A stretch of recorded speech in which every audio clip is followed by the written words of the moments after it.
Hello everyone and welcome to episode 31 of the Layton Fitness podcast.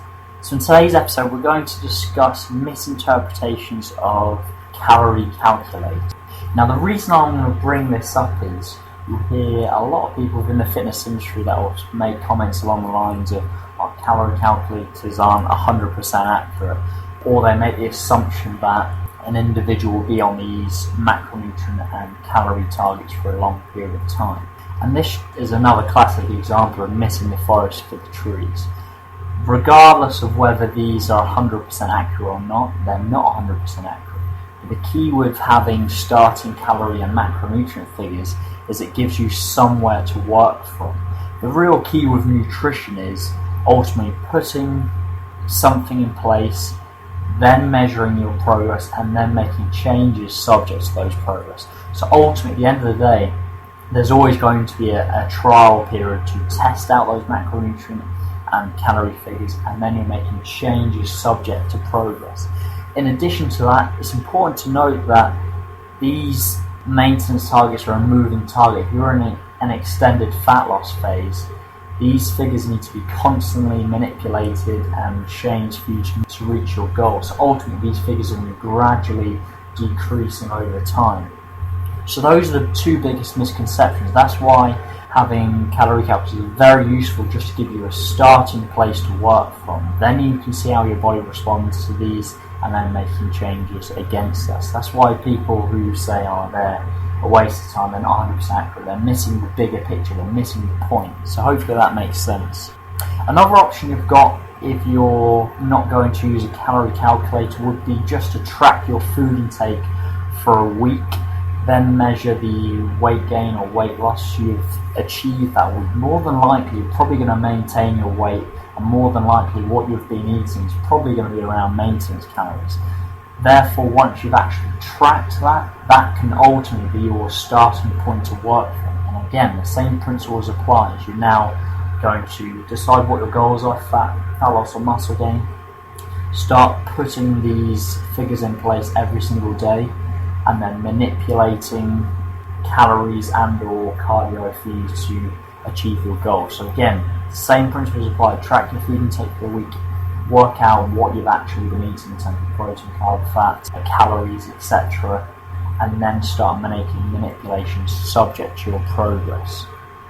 So as discussed above, the real key to nutrition is being able to manipulate these figures subject to how the client is performing. That's the real key to this.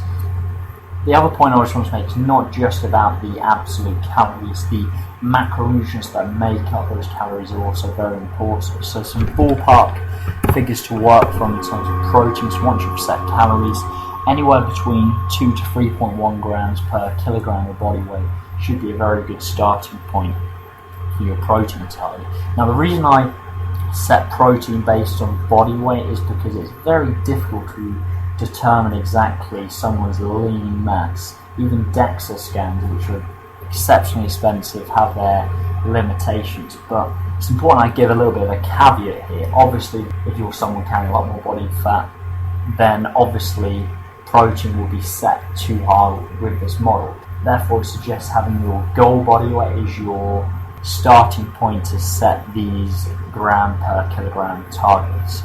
So for example, if you're 100 kilograms, your goal body weight is 80 kilograms, set your protein targets based on that, and that will approximately be your lean mass figures. Now once you set protein, they're going to set fat, which is usually anywhere between 0.5 to 1.5 grams per kilogram of body weight, and then carbohydrates are going to fill the rest. So it's important to note that this isn't black and white, especially with the carb to fat ratio, and it's important to know that protein and calories are the most important factors. Let your preference dictate the differences between carbs and fats. However, with that being said, carbohydrates offer so much in terms of gym performance. That's why I have a special preference, and for most individuals, having slightly higher carbohydrates within the context of a calorie controlled diet can help preserve strength in the gym within a fat loss, and obviously help with strength gains in muscle gain phase. So that's why I set fat around those figures, but this should just give you a good ballpark place to start from. Now it's also important to note, just quickly going back to protein, that during a fat loss phase, protein will usually be set slightly higher than a muscle gaining phase. This is mainly due to amino acid oxidation being slightly higher within the fat loss phase. So just an important consideration. And then again, once you've got these figures set up, it's a case of measuring your progress and then making changes subject to these. So for example, fat loss, just say we get a plateau on these figures, you can either add more cardio and or decrease calories, maybe around 5 to 10% of calories from either carbohydrates or fats, or a combination of both. Protein is going to stay very constant within the fat loss phase. Now within the muscle gaining phase, same principle applies. Measure progress, and then if needed, changes will then be made. So more than likely, carbohydrate will be the main macronutrient which will be increasing throughout the muscle gaining phase. This is mainly due to carbohydrates, again, having that big influence on gym performance that can help increase strength over a period of time. And fat will likely come up slightly. So again, within the muscle gaining phase, proteins can stay constant. This is always the case.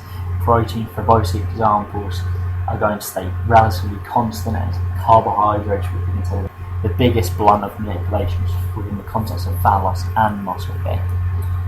So quick conclusions. The calorie macronutrient calculators, they are just to give you ballpark figures to work from. These aren't magic figures, they need to be put to test, and then you need to measure your progress and then make changes subject to your progress. So don't go under the illusion that they're not 100% accurate. We know they're not. However, the key of them is just giving you a starting point to work from. So hopefully you've enjoyed listening to this. Hopefully this has broken a few myths. Thank you very much for listening. I look forward to speaking to you next week. If you're still yet to download my free ebook, How to Set a Nutrition Plan, go to James Layton, Layton Fitness.co.uk. You can download that immediately. To learn more about myself and some of my services, in addition to lots more free content, again, go to James Layton Fitness.co.uk.